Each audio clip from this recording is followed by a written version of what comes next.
দেখেন আমার কাছে মনে হয় যে সবগুলো টিমই এখানে ভালো, বাট যদি আমার কথা বলেন আমি সবসময় যে টিমের সাথেই থাকি বা যে টিম লিড করি সবসময় চেষ্টা করি যে অ্যাজ এ টিম হিসেবে আমরা কতটুকু খেলতে পারতেছি। তো এইটাই আমার কাছে সব থেকে ইম্পর্টেন্ট যে আমরা অ্যাজ এ টিম হিসেবে মাঠে কীভাবে খেলতেছি, ব্যাটিং বোলিং ফিল্ডিং তিন দিক থেকেই আসলে অনেক বেশি অলরাউন্ডারও আমাদের টিমে আছে।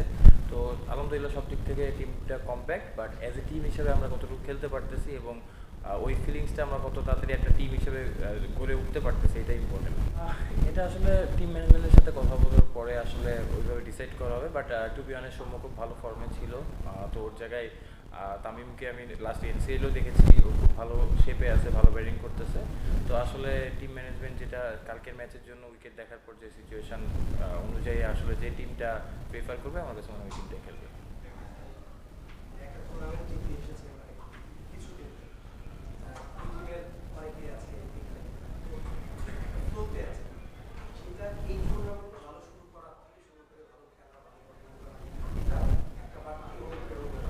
না অবশ্যই দেখেন এটা একটা ইন্সপায়ারিং আমাদের জন্য, সবার জন্য যে এটা গ্লোবাল যে চ্যাম্পিয়নটা আমরা হয়েছি, অবশ্যই টিমের জন্য ভালো একটা ভাইব ক্রিয়েট করবে। বাট ডেফিনেটলি এটা আলাদা একটা টুর্নামেন্ট, এই টুর্নামেন্টটা আমাদের নিজেদের নতুন করে শুরু করতে হবে। বাট যে জিনিসটা হলো যে ওই জায়গা থেকে যে পজিটিভ সাইডগুলো আছে এইগুলো যদি আমরা এখানে ওই মিস্টেকগুলো না করি তাহলে হয়তো আমাদের জন্য আরও বেটার হবে।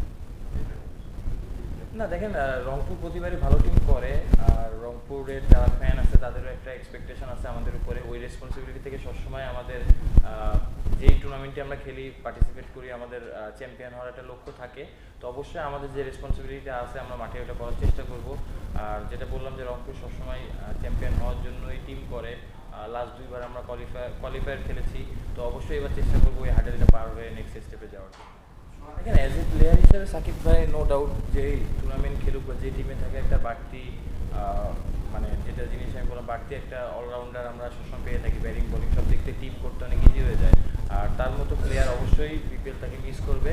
এবং আসলেই যেটা বললাম যে প্রতিবার বিপিএলে সে ছিল, তো লাস্টে আমাদের সাথে রংপুরেও ছিল। তো আমার কাছে মনে হয় যে এখন যে টিমটা আমাদের আছে আমরা আসলে ওইটা নিয়ে ফোকাস করবো এবং ইনশাল্লাহ ওই অনুযায়ী আমাদের প্রসেসটা ফলো করে পুরো টুর্নামেন্টে খেলার চেষ্টা করবো। না দেখেন অবশ্যই শেখ মেহেদী খুব ভালো করতেছে, নাহিদ রানা আমার কাছে মনে হয় যে খুব ভালো একটা টুর্নামেন্ট শেষ করে আসছে। বাট আমি যেটা বললাম যে সব থেকে ইম্পর্টেন্ট থাকে আমরা অ্যাজ এ টিম হিসেবে কীভাবে খেলতেছি। তো ওইটাই আমার লক্ষ্য থাকবে, যার যেখান থেকে যতটুকু কন্ট্রিবিউট করা দরকার টিমের টিম পারফরমেন্স হিসেবে, কারণ ক্রিকেটটা সবসময় বলি যে টিম গেম। তো অবশ্যই তাদের যে কন্ট্রিবিউশনটা টিমের আসবে অবশ্যই আমাদের টিমের জন্য ভালো হবে এবং তাদের মতো প্লেয়ার টিমে থাকা এবং ফর্মে থাকা একই সাথে অবশ্যই আমাদের জন্য একটা বাড়তি অনুপ্রেরণা।